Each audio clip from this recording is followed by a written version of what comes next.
The world you see with your physical eyes is not the cause but the effect. Everything you touch, everything you experience, every circumstance you face is nothing more than the projection of an unseen reality taking shape. That unseen reality is your own inner world. When you understand this, you will begin to see why the command to focus on yourself is not a call to vanity, but a call to mastery. The inner world is the real world, and until you learn to dwell there consciously, you will always be at the mercy of appearances. When a man or woman begins to grasp that their inner conversations, their moods, their dominant assumptions are the true architects of life, they no longer run blindly after conditions hoping they will change by chance. Instead, they learn to direct their attention within, shaping thought and feeling into the likeness of their desire. The outer world can be compared to a mirror. If you frown at yourself in the mirror, the reflection frowns back. If you smile, the reflection smiles. No amount of polishing the mirror will change the image. It is the face you bring before it that decides what appears. In the same way, no amount of rearranging circumstances will ever lead to lasting change until the face you present, inwardly, the state you dwell in, is transformed. Most people live as though the external world has the first word and the final say. They look at their bank balance, at the behavior of others, at their health, and declare this is reality. What they miss is that this so-called reality is nothing but crystallized imagination, the end product of previous focus, belief, and attention. To focus on yourself means to turn away from the illusion that the outer has authority, and instead claim dominion within. You are not here to react endlessly to circumstances, but to recognize them as the shadow of your inner state. Once you awaken to this truth, the power to reshape your destiny is restored to its rightful place, which is in your own consciousness. The inner world is not some weak daydream or wishful thinking. It is the seed ground from which all events spring. Just as a seed planted in soil invisibly germinates before showing any sign above ground, so your assumptions, emotions, and thoughts work below the surface before appearing as events. If you neglect the soil, if you sow weeds of fear, doubt, and complaint, do not be surprised when life presents you with bitter fruit. But if you cultivate deliberately, planting seeds of faith, joy, and fulfillment, the harvest must reflect the nature of what you have sown. The law does not fail. The harvest is inevitable. This is why focusing on yourself is the most practical and the most necessary act you can undertake. There is a great temptation to give attention to others, to measure your progress by their actions, their recognition, or their lack of support. Yet none of this matters if your inner state contradicts your desire. Imagine a man trying to warm himself by painting flames on a piece of paper. The flames may look convincing, but they will never provide heat.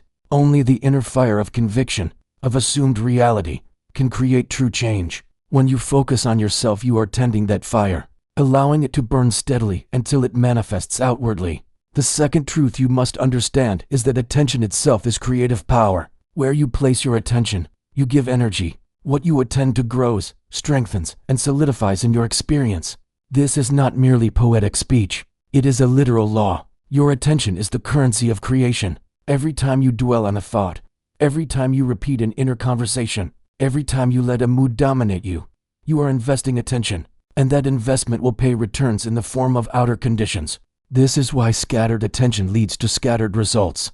When you allow your mind to be tossed from one fear to another, from one desire to another, from one opinion of others to the next, you are like a gardener planting seeds one day and digging them up the next, never allowing them to take root. But when you fix your attention inwardly on your chosen state, refusing to be moved by appearances, you give life and continuity to the seed of desire.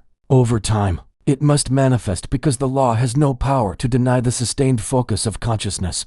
To understand the power of attention, consider how easily a single thought can change your body. Imagine cutting a lemon and biting into it. Immediately your mouth waters. Nothing has touched your tongue, yet attention alone has provoked a physical response. This simple example reveals a deeper truth. Your body, your circumstances, your entire world respond to the focus of your attention. Hold a thought of illness long enough, and the body mirrors it. Hold a thought of abundance long enough, and opportunities arise that match it. It is not the world acting on you, but you acting upon the world. Through the directing of your attention. Many complain that their desires are slow to appear, yet they do not realize that their attention is divided. They affirm wealth for 5 minutes, then for the next hour worry about bills. They affirm love in the morning, then rehearse memories of rejection in the evening. Such divided focus produces nothing but delay. To focus on yourself means to guard your attention jealously, to notice when it wanders into fear or complaint, and to gently but firmly bring it back to the inner picture of fulfillment. Just as a magnifying glass concentrates sunlight into a beam that can set fire to paper, so concentrated attention sets fire to the unseen world, producing visible results. It is not enough to dabble in imagination like a pastime. You must recognize that every act of attention is a creative decree. Even the idle thought, the casual worry, the fleeting resentment carries weight because consciousness is always creating. The question is not whether you are creating, but whether you are creating deliberately. To focus on yourself is to become deliberate, to choose where your attention rests, to withdraw it from all that contradicts your aim and give it unreservedly to the reality you prefer. There is also a hidden strength that grows the longer you sustain attention. At first, the mind may resist. Old habits may try to drag you back into complaint or doubt, but each time you return to the chosen focus, you are training your creative power. Just as a muscle grows with repeated exercise, so your capacity to hold attention grows with practice. In time, what once required effort becomes natural. You will find yourself dwelling more easily in the inner state of fulfillment, and because the inner and outer must agree, your world will conform. Do not mistake this teaching for a call to isolation or indifference to others. To focus on yourself is not to ignore the world, but to know the source from which the world springs. When you change inwardly, you uplift all who enter your sphere. Your family, your friends, your circumstances. Even strangers are influenced by the state you occupy. A man at peace radiates peace. A woman who dwells in abundance naturally blesses those around her. Attention directed inwardly is not selfish. It is the most generous act because it creates a richer world for all. So the call is clear. Recognize that the inner world is the real world. Understand that attention is the creative force shaping every detail of your life. Withdraw your gaze from appearances, however pressing, and place it firmly on the reality you wish to embody. As you do this faithfully, your inner world will become the cause, and the outer world will bow in obedience to your sustained attention. Imagination is the unseen workshop of creation. Everything that exists in the visible world first lived in the invisible chamber of imagination. The buildings you pass on the street, the technology you hold in your hand, even the clothes you wear were once nothing more than an image, a thought, an inner picture in the mind of someone who dared to imagine it. Yet when we speak of imagination here, it is not limited to inventions or artistic endeavors. It is the creative power of God in man, constantly at work whether you acknowledge it or not. Every moment of your life is being shaped by the images and assumptions you allow to occupy your imagination. To focus on yourself means to take possession of this inner workshop and use it deliberately instead of letting it run wild in fear or doubt. Many dismiss imagination as fantasy, as something unreal or childish, but ask yourself what reality truly is. When you dream at night, those experiences feel real until you awaken. The emotions, the sensations, the conversations in the dream all have weight and consequence in that state. Who created those worlds? Who gave life to the characters that spoke to you, to the streets you walked, to the events you lived? It was your own imagination, the same imagination you carry with you now in waking life.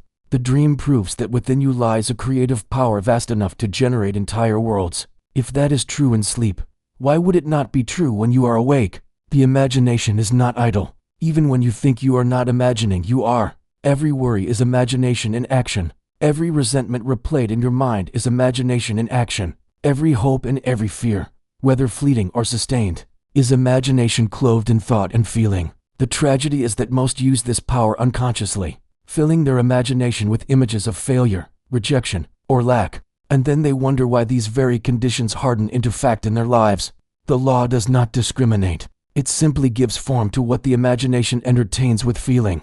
To direct imagination consciously, you must first accept it as the creative power. This acceptance requires a shift in how you see yourself. No longer can you view imagination as a daydream to be dismissed.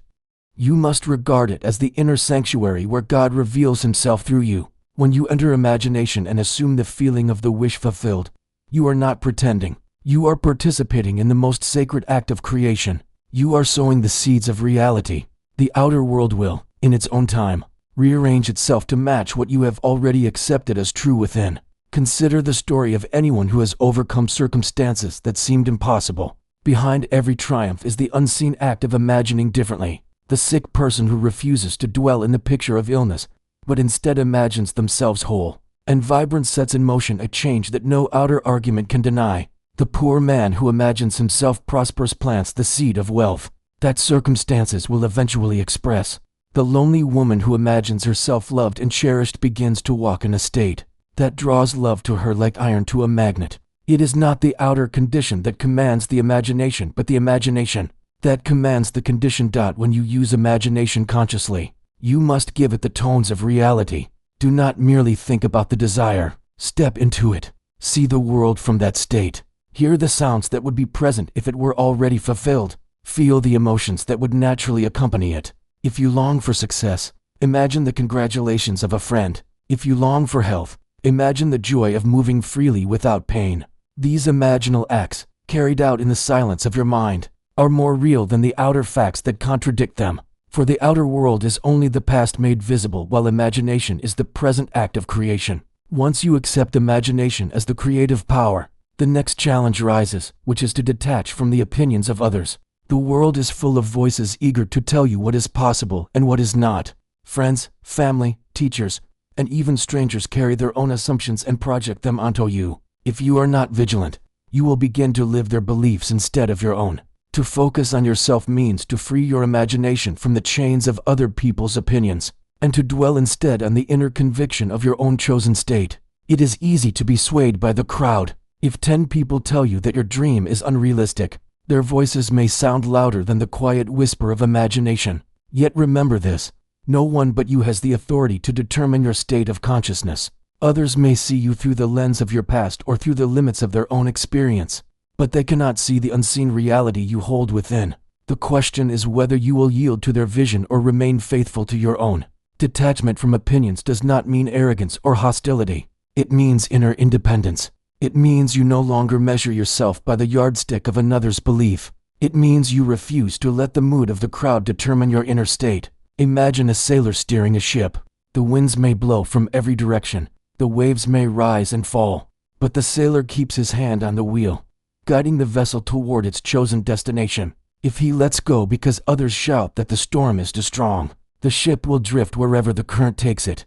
But if he holds steady, he will eventually reach his harbor. So it is with you. Hold your inner vision steady despite the contrary winds of opinion. The world loves to speak of realism, of practicality, of the hard facts of life. Yet every so-called fact began as a belief in someone's imagination. At one time it was considered foolish to think humans could fly. Yet now the skies are filled with planes. It was once unthinkable to send messages across oceans in an instant. Yet now communication moves at the speed of thought. What if the dreamers of these realities had listened to the opinions of the crowd? Your task is not to bow to realism as defined by others, but to create a new realism through the sustained focus of your own imagination. This detachment also requires silence. Too often, people announce their desires to the world, only to have them crushed under the weight of doubt and criticism. When you are nurturing a new state within, guard it as you would a tender seedling. Do not expose it to harsh winds before it has taken root. Withdraw into the inner silence and give your attention wholly to the imaginal act. In time, when the seed has grown strong, it will appear outwardly and require no defense. To live this way is to shift authority from the outer to the inner. It is to say, I will no longer let the noise of the world dictate my state. I will not accept as final the verdict of circumstance or the judgment of others.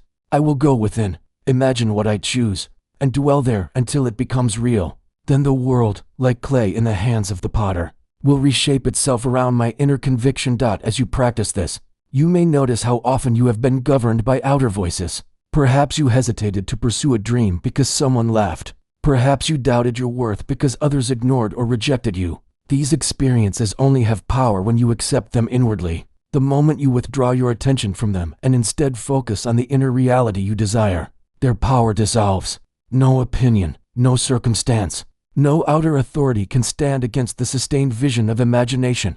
The path is simple, though not always easy. You must dare to trust your imagination more than appearances. You must dare to walk in the feeling of fulfillment while others see nothing. You must dare to remain silent when the crowd demands explanation. And you must dare to believe that your inner world is sovereign, that imagination is the voice of God in you, and that no opinion of man can silence it. To assume the feeling of the wish fulfilled is to enter into the very heart of creation. It is not enough to merely state what you want. Nor is it enough to repeat affirmations without conviction. True transformation begins when you clothe yourself inwardly with the emotional reality of your desire already accomplished. To assume the feeling is to bypass the question of how or when, and to live as though it is already done. This inner act carries with it the creative potency that no amount of outer effort can rival. When you assume the feeling of the wish fulfilled, you are doing more than thinking about a desire. You are embodying it. Thinking of something keeps it at a distance. You can think of health while still feeling sick. You can think of wealth while still feeling lack. But to think from it is different. To think from health is to feel the ease and freedom of movement. To think from wealth is to feel the security and abundance that naturally accompanies it. When you live from the state rather than merely thinking of it, you bring into play the law of assumption. And that law guarantees that what is assumed inwardly must in time appear outwardly. The feeling is the secret. Without the feeling, your efforts remain hollow. Words spoken without emotional conviction are like seeds scattered on stone. But when the feeling saturates your assumption, it is as if those seeds are planted in fertile soil. They take root, they grow, and they bear fruit in the world of form. The outer world cannot resist the inner conviction of a sustained feeling. It may delay, it may seem to oppose, but ultimately it must conform because consciousness creates reality. Many try to force change in the outer world by effort alone. They work harder, they struggle longer, they push against circumstances hoping to bend them into shape. Yet without the corresponding inner state, such effort produces frustration more often than fulfillment. But when you assume the feeling of the wish fulfilled, circumstances begin to shift of their own accord. People, opportunities, and events are drawn into alignment without strain. It may appear as coincidence to the unknowing, but to the one who understands the law, it is the natural unfolding of what has already been accepted inwardly. To practice this is to cultivate the art of living in the end. If your desire is to be loved, do not dwell on the loneliness of being unloved. Instead, dwell in the natural ease of already being cherished. Feel the warmth of companionship. Hear the voice that calls you beloved. If your desire is to be prosperous, do not spend your inner conversations rehearsing lack. Instead, feel the relief of bills already paid, the joy of giving freely, the satisfaction of abundance flowing through your hands. Whatever your desire, the key is to dwell in the end, to assume it as though it were already so, and to let the feeling of fulfillment saturate your consciousness. This practice also requires persistence. The outer world may present evidence to the contrary. The senses may insist that nothing has changed, but you must hold to the inner conviction despite appearances. This persistence is not struggle. It is faith. It is the quiet assurance that what you have assumed within is more real than the shifting appearances without. In time, persistence turns assumption into fact, for the inner world always precedes the outer. Closely tied to this is the promise of transformation. To assume the feeling of the wish fulfilled is not just about manifesting desires, but about awakening to the truth of who you are. Every act of assumption is a recognition of the creative power within you. Every fulfilled desire is evidence that consciousness, not circumstance, is the cause of life.